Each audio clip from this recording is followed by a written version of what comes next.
इंसान बहुत ही नाशुक्रा है।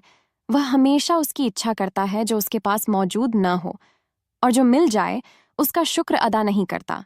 इंसान की नेचुरल आदत होती है, उसे हमेशा अच्छे से अच्छा चाहिए होता है, मगर देने वाले की ज़ात हमेशा तुम्हें वह देती है जो तुम्हारे लिए अच्छा होता है। एक बच्चा जितनी मर्जी जिद करके आग में गिरने की या जलते आग के पास जाने की जिद करता है, लेकिन उसकी माँ उसकी जिद पूरी नहीं करती, उसे रोक देती है, उसे डांट देती है। वैसे ही खुदा भी इंसान को बचा लेता है, मगर वह नहीं देता जो उसकी जिद हो और इसके लिए नुकसानदेह साबित हो। मगर इंसान तो इंसान है, वह एक पर कहाँ खुश होता है। ऐसे ही एक कहानी मैं आप लोगों को सुनाने वाली हूँ। ये मेरी खुद से नाशुक्री की कहानी है, जिसकी सजा मैं आज भुगत रहा हूँ। वह एक पल का डर मुझे सुकून से जीने नहीं देता। मैं कभी भी खुलकर सांस नहीं ले पाया। मैं बहुत छोटा था जब मेरे पापा का इंतकाल हो गया था। 4 बहनों का मैं इकलौता भाई था। मेरी माँ सीधी सदी घरेलू औरत थी, बाहर की दुनिया से बिल्कुल अनजान थी। पापा के मरने के बाद घर की सारी जिम्मेदारी मेरे कंधों पर आ गई। अम्मा की सब उम्मीदें अपने इकलौते बेटे यानी मुझ पर ही लगी हुई थीं। मजबूरन मुझे अपनी पढ़ाई को छोड़ना पड़ा, क्योंकि मुझे अब अपनी बहनों और अम्मा की ज़रूरतें पूरे करने थे। मैं छोटी सी उम्र में काम करने लग गया था। मुश्किल समय था, मगर जो जख्म कच्ची उम्र में लगे थे उनके निशान पूरी जिंदगी साथ रहे। मेरे दिल में बेकार की नफरतें भरने लगी थीं। मुझे हमेशा उस चीज़ से नफरत होती थी जो मेरे पास थी, और हमेशा उस चीज़ की तलब रहती थी जो मेरे पास नहीं थी। बचपन में कभी बच्चों को स्कूल जाते देखता तो हमेशा खुदा से शिकवा करता कि काश पापा को हमसे ना छीनता, तो आज मैं भी अपना शौक पूरा कर लेता। वक्त तो वक्त है, गुजरा तो वह गुजर ही जाता है। मैंने अपनी 4 बहनों की शादी कर दी, मगर मैं खुद अब तक शादी नहीं किया था। मैं 32 साल का हुआ तो अम्मा ने कहना शुरू कर दिया कि शादी कर लो ताकि घर संभालने वाली आ जाए। मुझसे अब और काम नहीं होता। मुझे माँ की इस बात से हमेशा चिढ़ रहती थी, जिनको मेरी ज़रूरत बस अपनी ज़रूरत पूरी करने के लिए ही याद आती थी। कभी मेरा ख्याल नहीं किया कि मैं क्या चाहता हूँ। हमेशा मुझ पर अपने फैसले थोपती रहीं। अम्मा मेरा रिश्ता तलाश करने लगी थीं। मैं हैंडसम तो था, मगर गरीबी और मजबूरी ने मुझसे मेरी खूबसूरती छीन ली थी। अम्मा मेरे लिए रिश्ता तो देख रही थी, मगर कभी मैं किसी को पसंद ना आता था तो कभी मुझे कोई पसंद ना आती। समय गुजरने के बाद अम्मा को एक लड़की पसंद आ ही गई। लड़की बहुत ज्यादा खूबसूरत नहीं थी, मगर पढ़ी लिखी थी और दिखने में भी ठीक ठाक थी। इसके अलावा नौकरी करनी।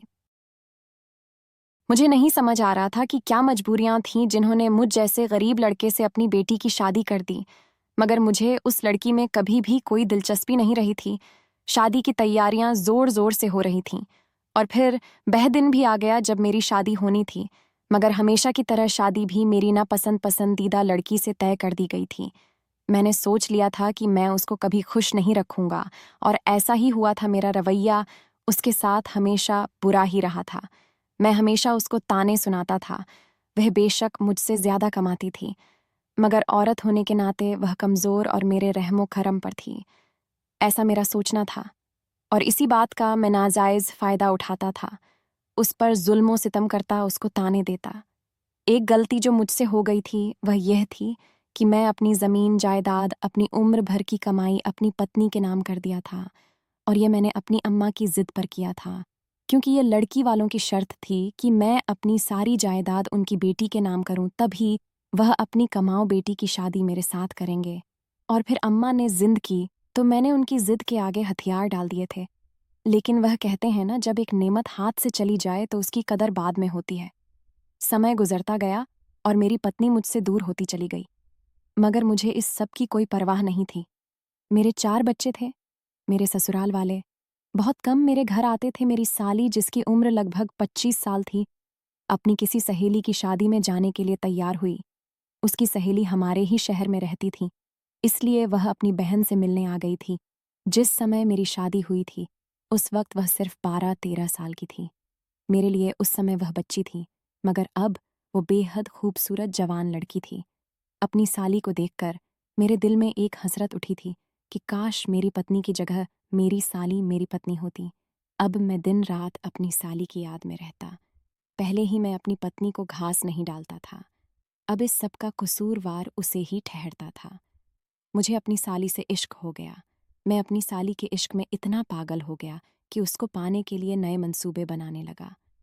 मुझे तो जैसे खुदा याद ही नहीं रहा था। मुझे ऐसा लगने लगा था कि मेरी ज़ात ही सबसे ऊपर है। मगर मैं भूल गया था कि एक ज़ात मुझसे भी ऊपर है जो मेरी हर चाल को नाकाम बनाना जानती है।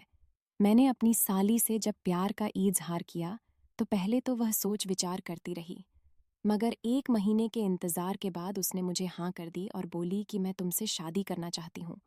साली की हाँ सुनकर मैं बहुत खुश हो गया। मुझे और क्या चाहिए था, मगर उससे पहले मुझे अपनी पत्नी से जान छुड़ानी थी, ताकि मैं अपनी साली से आसानी से शादी कर सकूं।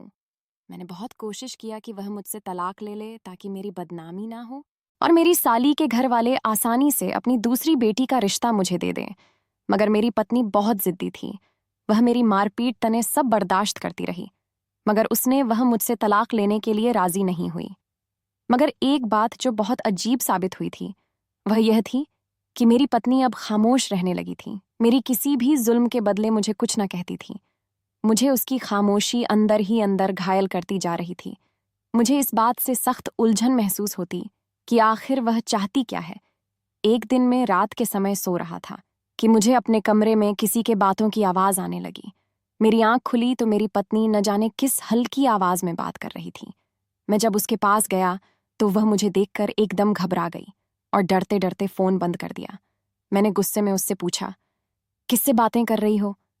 तो वह कहने लगी कि कोई नहीं था, मेरी एक पुरानी सहेली थी। मुझे काफ़ी हैरत हुई कि रात के समय कौन सी सहेली थी जो मेरी पत्नी से बातें कर रही थी। इतने समय में मैं एक बात तो जान गया था कि मेरी पत्नी बहुत ही शरीफ औरत है।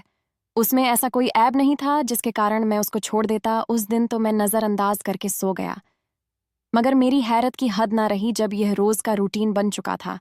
मेरी पत्नी कभी छत पे जाकर तो कभी किचन में तन्हा अकेली पता नहीं किससे 1-2 घंटे बातें करती रहती थी। मुझे अपनी पत्नी पर अब और गुस्सा आने लगा था, क्योंकि मेरी पत्नी फ़ोन पर बातें करने के बाद बहुत ही रिलैक्स हो जाती थी और खुशम खुश रहने लगी थी। मगर कुछ कह भी देता तो मुस्कुराकर मेरी बात को मजाक में उड़ा देती। एक दिन मैं अपने काम पर गया, मगर कुछ कागज़ात घर पर ही भूल गया था जिसको लेने के लिए मैं घर पर आया। मगर सामने का मंजर देखकर मेरी आंखें हैं हैरत से फटी की फटी रह गई। जब अपनी पत्नी के साथ अपनी साली को खुश देखा। मेरी साली मेरी पत्नी के साथ बहुत खुश नजर आ रही थी, मगर मुझे अपने सामने देखकर दोनों के रंग सफ़ेद पड़ गए, जैसे उनकी कोई चोरी पकड़ी गई हो। दोनों एक दूसरे का चेहरा देखने लगे। मुझे बहुत हैरत हुई कि आखिर मेरी साली यहाँ क्या कर रही है, और वह भी मुझे बिना बताए। मैं धीरे से कदम उठाता दोनों बहनों के पास पहुंच गया। मेरी साली भी मेरी तरफ देख रही थी और फिर मुस्कुराने लगी। मुझे उसकी मुस्कुराहट बहुत अजीब लगी, जैसे उसकी मुस्कुराहट में कोई राज छिपा हो। मैं उसका हाल चाल पूछने के बाद कमरे में चला गया, जबकि मेरी पत्नी किचन में चली गई। मेरी साली मेरे पीछे ही मेरे कमरे में आ गई और मुझसे कहने लगी, कैसा लगा सरप्राइज? चौंक गए ना मुझे यहाँ देखकर? मैं तो यहाँ इसलिए आई थी ताकि आपको रात में सरप्राइज दूंगी, मगर आपने एकदम से आकर मुझे ही चौंका दिया। अपनी साली की बात सुनकर मैं खुश हो गया और उससे बातें करने लगा। इतनी देर में मेरी पत्नी ने मेरी साली को आवाज दी तो वह एकदम से घबरा गई और कहने लगी कि दीदी को शक ना हो जाए, इसलिए मैं दीदी के पास जा रही हूँ और अब आप जल्दी से कुछ करें। आपके बगैर अब मुझसे नहीं रहा जाता। मैं तो उसके इकरार पर ही निहाल हो गया था। मुझे समझ नहीं आ रहा था कि मैं खुशी से झूमूं या नाचूं, क्योंकि जिंदगी में पहली बार मुझे मेरी पसंद का कुछ मिल रहा था। पूरी जिंदगी अपनी ख्वाहिशों को दबाकर मैंने सबकी ख्वाहिशों को पूरा किया था। इस समय भी मेरे चारों बच्चे स्कूल गए हुए थे, तभी मैं और मेरी साली इतने सुकून से मुलाकात कर सकते थे। अब तो मेरा दिल भी 25 का हो चुका था। मैं भी जल्द से जल्द अपनी साली से शादी करना चाहता था। मेरी साली कमरे से गई तो मैं भी काम पर निकल गया। रास्ते में चलते हुए मुझे एक जगह नजर आई जहां कीड़े मकोड़े मारने की जहरीले दवाई बिका करती थी। मेरे दिमाग में एकदम से तरकीब सूझा। जो बात मेरे दिमाग में चल रहा था वह सोचते हुए मेरी जान लब्बों पर आ गई थी। मेरा पूरा शरीर थर थरा रहा था। मुझे पहले तो बहुत डर महसूस हुआ, मगर मैंने चूहे मारने वाली दवा खरीद ली और जब शाम को घर गया तो अपनी पत्नी को बच्चों के साथ हंसते हुए देख मेरे दिल में आग उठने लगी। मेरी जिंदगी में आग लगाकर खुद कैसे हंस सकती थी। हैरानी की बात यह थी कि मेरी साली अभी मेरे घर पर ही मौजूद थी। मैंने अपनी साली को इशारे से अपने कमरे में बुलाया, जो मेरी पत्नी के साथ मिलकर बच्चों के साथ बातों में मसरूफ थी। मैं कमरे में गया मगर मेरी साली अभी तक नहीं आई थी। आधे घंटे के इंतजार के बाद जब कमरे में आई तो वह मुझ पर गुस्सा होने लगी और बोली कि दीदी को शक हो जाएगा, मुझे ऐसे बार बार मत बुलाया करो। मैंने उसकी बात सुना और उससे कहा कि मैं तुम्हें एक खास काम के लिए बुलाया है। मेरी साली हैरान नजरों से मेरी तरफ देखने लगी और बोली कि जल्दी बताओ, कहीं दीदी ना आ जाए। मैं उसके सामने वह दवा रख दिया। मेरे हाथ में जहरीली दवा देखकर मेरी साली की सांस अटक गई। वह आंखें फाड़े मेरी तरफ देखने लगी और मुझसे पूछा कि यह क्यों लाए हो। मैंने उसको साफ शब्दों में अपना सारा प्लान समझा दिया कि मैं अपनी पत्नी को रास्ते से हटा दूंगा और फिर हम दोनों शादी कर लेंगे। मेरी साली भी मेरी तरह डर गई थी, मगर जब मैं उसको हौसला दिया, उसे समझाया कि एक यही रास्ता है जिससे हम एक हो सकते हैं, तो मेरी साली कुछ देर सोच विचार करती रही और दिल में मचलता हुआ सवाल पूछने लगी कि अगर किसी को खबर हो गई तो क्या होगा। मैंने उसको समझाया कि यह दवा मैं उसको खाने में डाल दूंगा और लोगों को लगेगा कि उसको फूड पॉइजनिंग हो गई है, जिसकी वजह से उसकी मौत हुई है। किसी को खबर तक नहीं होगी। मेरी साली भी मेरे इस जुर्म में हिस्सेदार बन गई। जब इंसान गुनाह करता है तो वह सब भूल जाता है कि हम सब पर नजर रखने वाला एक खुदा भी है। अभी हम बात कर ही रहे थे जब कमरे के बाहर किसी के चलने की आवाज आई। मुझे एकदम से घबराहट होने लगी। तभी मैं जल्दी से निकलकर बाहर देखा, मगर कमरे के बाहर कोई भी मौजूद नहीं था। मैं नजरअंदाज करता वापस कमरे में आया और अपनी साली को रात के लिए तैयार करने लगा, उसे अपनी तरकीब समझने लगा। जब सब बच्चे सो गए थे तब मैंने अपनी पत्नी और अपनी साली से बाहर जाकर कुछ खाने का बोला। मेरी पत्नी तो थकावट का कहकर मना कर रही थी, मगर मेरी साली की जिद करने पर वह मान गई। मेरी तो खुशी की कोई इम्तिहान ना रही। मैं अपनी पत्नी और साली को आइसक्रीम खिलाने ले गया, उसको गाड़ी में बैठने का बोल दिया और आइसक्रीम लेने गया, और वापसी पर अपनी पत्नी की आइसक्रीम में वह दवा मिला दी। पत्नी ने जैसे ही वह आइसक्रीम खाना शुरू किया तो मैं जल्दी से गाड़ी घर के रास्ते पर डाल दी। मेरी पत्नी आइसक्रीम को मजे ले लेकर खा रही थी, मगर जब तक हम घर पहुंचे तब तक मेरी पत्नी बेहोश पड़ी थी। मैंने जैसे ही उसको बाहर निकलना चाहा, मेरे हाथ पैर फूल गए, क्योंकि मेरी पत्नी का शरीर ठंडा हो चुका था। जब मुझे लगा कि मेरा प्लान कामयाब हो गया है तो फिर मैं चीख मार मार रोने लगा, जिससे कि किसी को मुझ पर शक ना हो। मेरे बच्चे और मेरी माँ भी मेरी पत्नी के मरने पर रो रहे थे और मेरी साली भी अपनी बहन के मरने पर मगरमच्छ के आंसू बहा रही थी। जब मेरी पत्नी को नहलाकर कफन पहनाने की बारी आई तो मेरी साली ने कहा कि मैं अकेली ही अपनी बहन को नहलाऊंगी और उसे कफन पहनाऊंगी। उसकी हरकत पर सब लोग उसे अजीब नजरों से देखने लगे।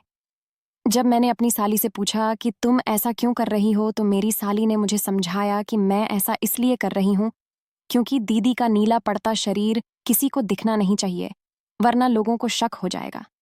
जब मेरी पत्नी को दफनाने के लिए लेकर चले तो मुझे हैरत का एक और झटका लगा कि सब लोगों ने मुझे मेरी पत्नी के साथ में जाने से मना कर दिया।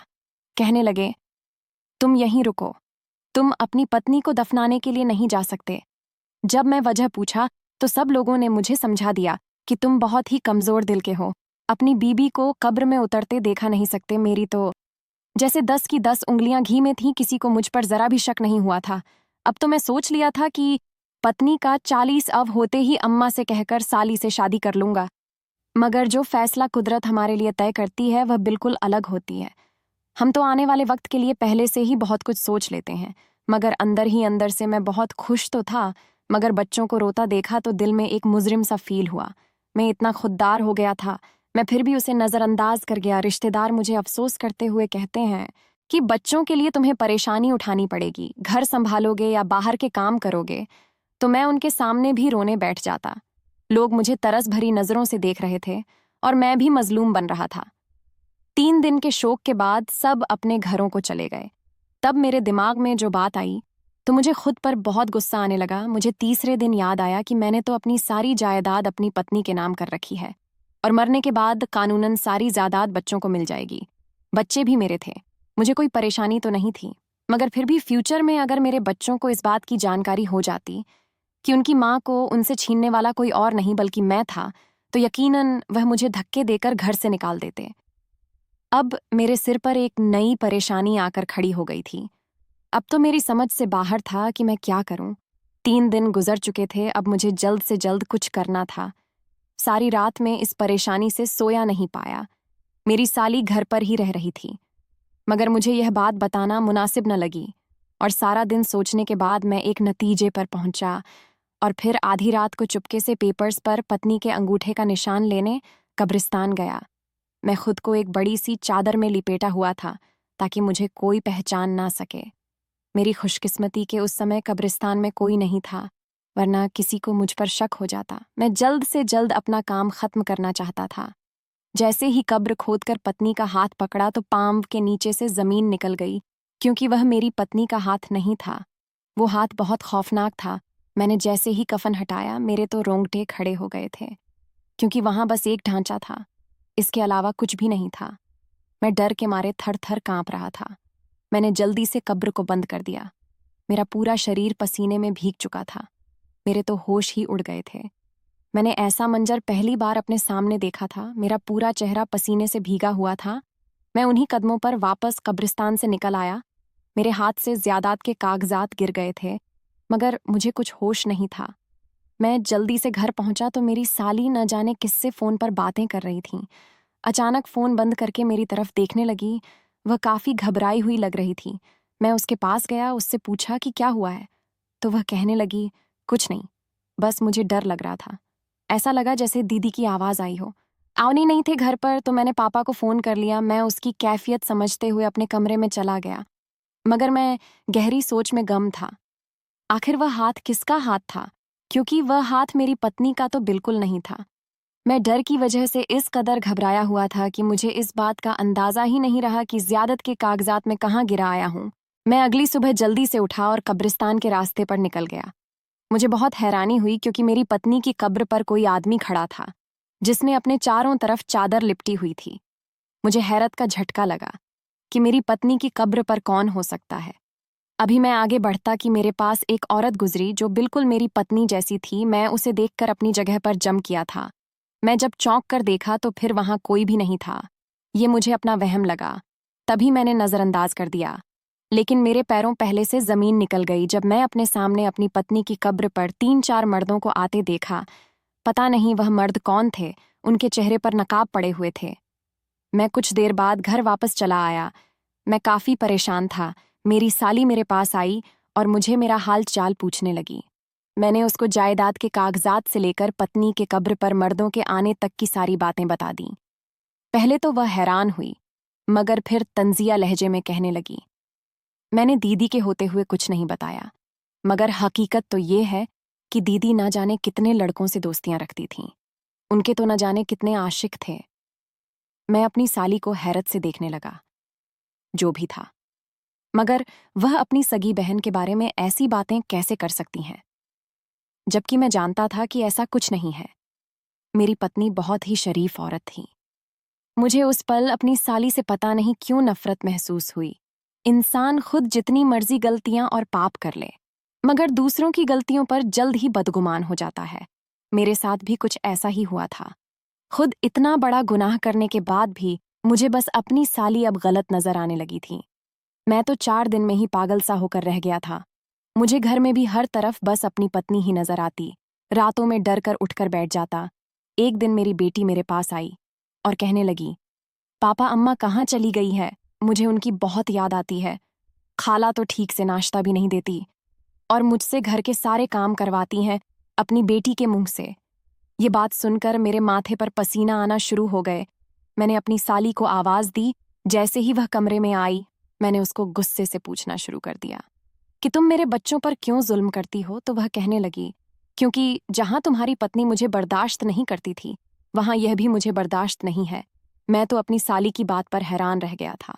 मैं जिससे मोहब्बत करता था, मैंने जिसको पाने के लिए अपनी पत्नी को रास्ते से हटा दिया था, वह लड़की मेरे बच्चों को भी घर में बर्दाश्त नहीं कर रही थी। मेरी आंखों के सामने एकदम मेरी पत्नी का चेहरा घूम गया। जब मेरी पत्नी बच्चों की खातिर रात रात भर जाती रहती थी और सुबह उठते ही मेरे सारे काम करती थी। मेरी साली कहने लगी। मैं अगली सुबह जल्दी से उठा और कब्रिस्तान के रास्ते पर निकल गया।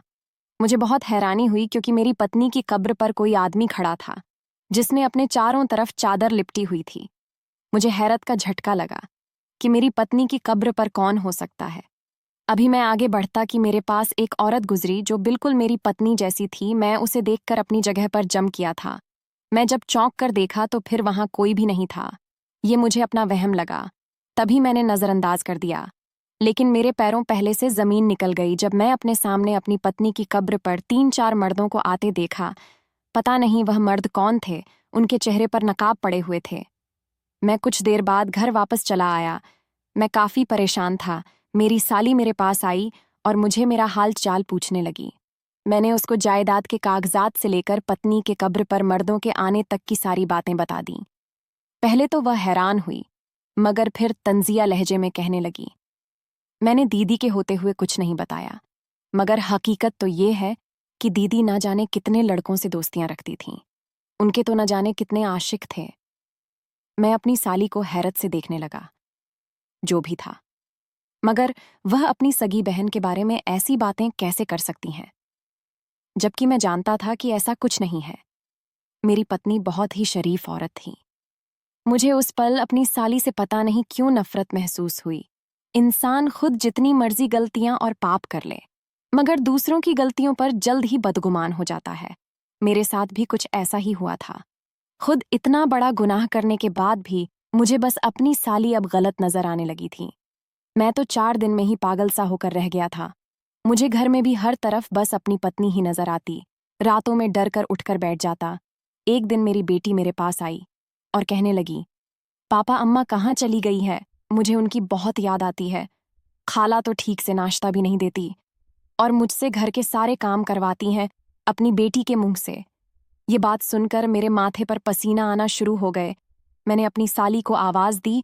जैसे ही वह कमरे में आई, मैंने उसको गुस्से से पूछना शुरू कर दिया कि तुम मेरे बच्चों पर क्यों जुल्म करती हो? तो वह कहने लगी, क्योंकि जहां तुम्हारी पत्नी मुझे बर्दाश्त नहीं करती थी, वहां यह भी मुझे बर्दाश्त नहीं है। मैं तो अपनी साली की बात पर हैरान रह गया था। मैं जिससे मोहब्बत करता था, मैंने जिसको पाने के लिए अपनी पत्नी को रास्ते से हटा दिया था, वह लड़की मेरे बच्चों को भी घर में बर्दाश्त नहीं कर रही थी। मेरी आंखों के सामने एकदम मेरी पत्नी का चेहरा घूम गया। जब मेरी पत्नी बच्चों की खातिर रात रात भर जाती रहती थी और सुबह उठते ही मेरे सारे काम करती थी, मेरी साली कहने लगी, अब तुम कब मेरे पापा से मेरा हाथ मांगोगे? मैंने बनावटी सी मुस्कुराहट के साथ कहा, बहुत जल्द। लेकिन मैं दिल से मुस्कुरा ना सका था। मुझे खुद पर हैरत थी कि मैं तो अपनी साली से मोहब्बत का दावा करता था, मगर आप मुझे क्या हो गया था? समय गुजरता गया और घर का माहौल खराब होता चला जा रहा था। मुझे हर जगह अपनी पत्नी नजर आती। मुझे बहुत अजीब लगता था। अब तो हर समय मेरे सर में दर्द रहने लगा था। मुझे ऐसा महसूस होता है कि जैसे मेरी पत्नी मेरे आसपास घूम रही है। इस पर मेरी साली का बदलता मिजाज मेरी समझ से बाहर था। एक दिन में रात के समय घर आया तो पानी पीने के लिए सीधा किचन में जाने लगा, मगर रास्ते में मेरी साली के कमरे से बातों की आवाज आ रही थी, जैसे वह किसी से बातें कर रही हो। मैं जैसे ही कमरे का दरवाजा खोला तो वह अकेली ही खुद से बातें कर रही थी। मुझे उसके दिमागी हालत पर शक हुआ। मैंने अपनी साली से पूछा कि तुम किससे बातें कर रही हो? तो वह कहने लगी, मैं किससे बातें कर रही हूँ? मैं तो यहाँ अकेली हूँ। मैं किससे क्यों बात करूंगी? इतना कहते ही वह कमरे से बाहर चली गई। मुझे कमरे में अजीब सी हलचल महसूस हो रहा था, मगर मैंने नजरअंदाज किया और बाहर चला गया। किचन से पानी पिया तो ऐसा महसूस हुआ जैसे किचन के दरवाजे पर कोई खड़ा है। मैंने जैसे ही मुड़कर देखा, मुझे वहां एक साया सा महसूस हुआ। मैं जल्दी से किचन के दरवाजे पर गया, मगर वहां कोई नहीं था। मुझे बहुत खौफ महसूस होने लगा तो मैं सीधा अपनी माँ के कमरे में चला गया। मैं उनकी गोद में सर रखकर फुट फुट कर रोने लगा। मेरी माँ मुझे देखकर परेशान हो गई और कहने लगी, क्या हुआ है, रो क्यों रहे हो? उनकी परेशानी देखकर मैं अम्मा को तसल्ली दिया और झूठ बोल दिया कि मुझे अपनी पत्नी याद आ रही है, जबकि सच तो यह था कि मुझे बहुत ज्यादा डर महसूस हो रहा था। मेरी पत्नी का 40 हुआ तो रिश्तेदारों ने रट लगा दिया कि दूसरी शादी कर लो। शादी तो मैं भी करना चाहता था, मगर मैं बहाने से पहले पहले टालता रहा कि सब यह ना समझने लगे कि मैं शादी की जल्दी मुझे है। मगर 2 महीने के बाद जब मेरी अम्मा मुझे कहने लगे कि अब शादी कर लो, बच्चों को संभालना मेरे बस का काम नहीं है, तब मैं उनके सामने मजलूम बन गया और बोला कि बच्चों के लिए सौतेली माँ लाने से दिल डरता है। तो अम्मा कहने लगे कि फिर क्या किया जाए, शादी नहीं करोगे तो कैसे चलेगा। मैं दिल ही दिल में खुश भी था। मैं अम्मा से मजलूम शक्ल बनाकर कहा कि अम्मा, काश ऐसा हो जाए जो बच्चों की माँ जैसी ही आ जाए। अम्मा भी सोचने लगी। मैंने अम्मा से कहा कि मुझे किसी और लड़की पर भरोसा नहीं है, आप मेरी साली के लिए बात करें। तो अम्मा हैरानगी से मुझे देखने लगी। मैंने अम्मा से कहा कि अम्मा, एक वही है जो बच्चों का अच्छे से ख्याल रख सकती हैं। मेरी माँ पहले तो सोचती रही, फिर बोली, बेटा तू उम्र में बहुत बड़ा है। मैंने अपनी माँ से कहा कि माँ वह मान जाएगी, क्योंकि उसमें मैंने अपनी पत्नी की झलक देखी है। बच्चों से बहुत मोहब्बत करती हैं, वह इस घर को आबाद कर देगी। माँ मेरी जिद पर मान गई और अगले दिन ही साली का रिश्ता लेने उसके घर चली गई। मुझे बेसब्री से इंतजार था। वैसे भी जब से साली मेरी पत्नी का 40 वन करवाकर अपने घर गई थी, मुझे उसकी बहुत याद सताने लगी थी। मैं अम्मा को तो राजी करके अपने सासुराल भेज दिया। एक नया टेंशन मुझे सताने लगा। क्या मेरे ससुर मान जाएंगे? मगर मुझे ज्यादा इंतजार नहीं करना पड़ा। अम्मा जल्दी ही घर लौट आए, मगर वह बहुत चुपचाप सी थी और मुझे अजीब नजरों से देखने लगी। मुझे शक हुआ तो मैं अम्मा से पूछा कि सब ठीक तो है, आप इतना चुप क्यों हैं?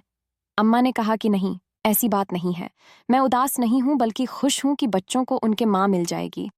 फिर से मैं अम्मा की बात पर खुश हो गया।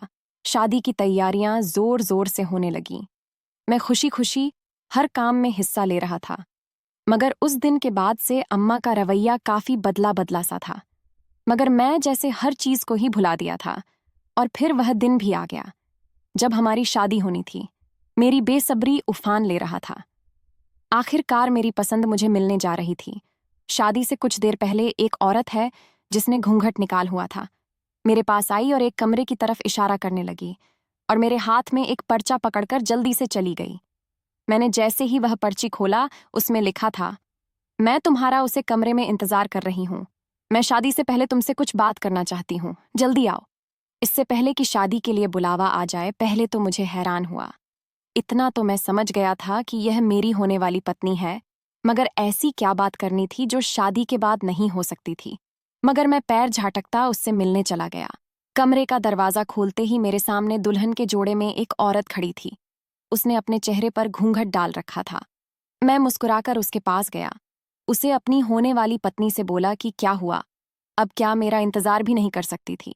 वह ना में सिर हिलाने लगी। मुझे हैरत हुई कि मेरी साली कुछ बोल क्यों नहीं रही। मैं उससे कहा, अच्छा चलो जल्दी बताओ क्या कहना था।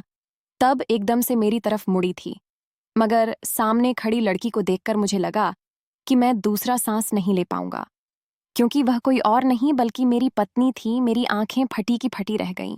अपनी पत्नी को देखकर मुझे अपनी आंखों पर विश्वास नहीं हो रहा था। मेरी पत्नी कहने लगी, क्या हुआ? क्या बहुत तेज झटका लगा? क्या सोच रहे हो? यही ना कि तुमने तो मुझे मार दिया था, फिर मैं यहाँ कैसे आई? अपनी पत्नी की बात सुनकर मैं बौखला गया और कहने लगा कि तुम तो मर चुकी हो। ये तुम नहीं हो, ये मेरा वहम है। तुम बार बार मुझे तंग करने के लिए क्यों आती हो? मेरा पीछा छोड़ दो। मेरी पत्नी कहने लगी, ठीक है, मैं छोड़ दूंगी तुम्हारा पीछा, बस मुझे इतना बता दो कि तुमने मुझे मारा क्यों। मैंने लंबा सांस लिया।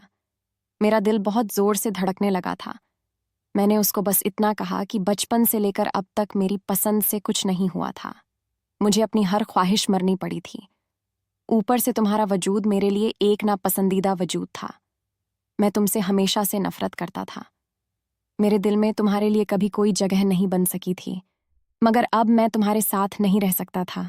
मैंने तुम पर बहुत जुल्म किया ताकि तुम मेरी जिंदगी से खुद चली जाओ। मैं एक गलती कर बैठा था कि मैं अम्मा की जिद पर तमाम जायदाद तुम्हारे नाम कर चुका था। अगर तुम खुद तलाक ले लेती तो सारी ज्यादा आज मेरे पास वापस आ जाती, मगर न तुमने तलाक लिया और न ही मेरी जायदाद मेरे पास वापस आया। इस पर मुझे तुम्हारी बहन से मोहब्बत हो गई, क्योंकि वह बहुत ही सुंदर थी। मैंने उससे शादी करने का फैसला किया। वह भी मुझसे मोहब्बत करती थी, तभी मैंने तुम्हें रास्ते से हटाने की साजिश की। जिसमें तुम्हारी बहन ने मेरा साथ दिया और फिर हम दोनों ने मिलकर तुम्हें रास्ते से हटा दिया। अब खुद के लिए मेरी जान छोड़ दो। मैं अपनी जिंदगी सुकून से अपनी मर्जी के साथ गुजारना चाहता हूँ। मेरा भी इतना ही कहना था कि दरवाज़ा खोलने की आवाज़ पर मैं पीछे मुड़ा तो पुलिस हाथ में हथकड़ियाँ लिए हुए खड़ी थी। मैं एकदम से चौंक गया। मैं जब वापस संभाल कर देखा तो मेरी पत्नी भी वहां पर खड़ी मुस्कुरा रही थी। पुलिस के पीछे से मेरी साली बाहर आई और जोर जोर से कहने लगी कि तुम्हें क्या लगा था कि मैं अपनी सगी बहन को, जिसने मुझे माँ बनकर पाल, उसे मार कर तुम्हारे साथ शादी कर सकती हूँ? ऐसा कैसे मुमकिन था? जिस दिन तुमने यह साजिश शुरू की और जिस दिन तुमने मुझे शादी का पैगाम भेजा, उसे रोज से मैं दीदी को सब सच बता दिया था। मैंने उनसे कोई बात नहीं छुपाई थी। दीदी ने मुझे यह सब नाटक करने के लिए कहा था ताकि वह तुम्हारी असलियत जान सके। मगर तुमने क्या किया? उन्हें मारने की कोशिश की। वह तो शुक्र था कि तुमने मुझे इस साजिश के बारे में पहले ही बता दिया था और मैंने दीदी को सावधान कर दिया था। जिस समय तुम दीदी के लिए आइसक्रीम लेने गए, उस समय मैं भी तुम्हारे पीछे दूसरी तरफ से आइसक्रीम ले आई और दीदी को उनका मनपसंद फ्लेवर दे दिया ताकि जैसे ही तुम उनके लिए आइसक्रीम लो तो वह आइसक्रीम बदल कर दीदी मेरी लाई हुई आइसक्रीम खाना शुरू कर दें, जिससे कि दीदी बच गई मगर तुम्हारी नज़रों से छिपी रही, बार बार तुम्हें डराने के लिए। वह तुम्हारे सामने साया बनकर आती थी मगर तुम तो ढीठ निकले। तुम्हें तो किसी चीज का असर ही नहीं हुआ। मैं अपनी साली की बात सुनकर हैरान रह गया। मैं तो खुद एक चाला चल रहा था, मगर इस बात से अनजान था कि मेरे साथ इतना बड़ा खेल खेला जा रहा है। मेरा पूरा शरीर पसीने से भीग चुका था।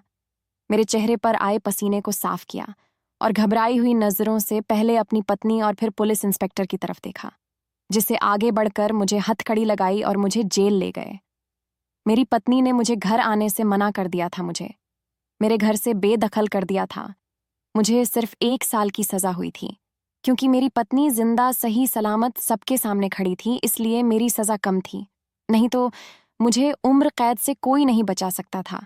1 साल की सजा काट कर जब मैं घर आया तो मेरी पत्नी ने मेरे लिए दरवाजा नहीं खोला था। उसने साफ कह दिया कि अब तुम मेरे लिए मर गए हो। मैं तुम्हारी विधवा रहकर पूरी जिंदगी काट लूंगी। मैं जानता हूं कि जो काम मैंने किया था उसकी कोई माफी नहीं थी, लेकिन फिर भी मैं रोज अपनी पत्नी से माफी मांगने अपने घर के दरवाजे पर जाता हूँ और हर रोज मेरी पत्नी मुझे नाउम्मीद लौटा देती है। मेरी माँ, मेरी पत्नी और मेरे बच्चे अब उस घर में रह रहे हैं और मैं दर दर की ठोकरें खा रहा हूँ।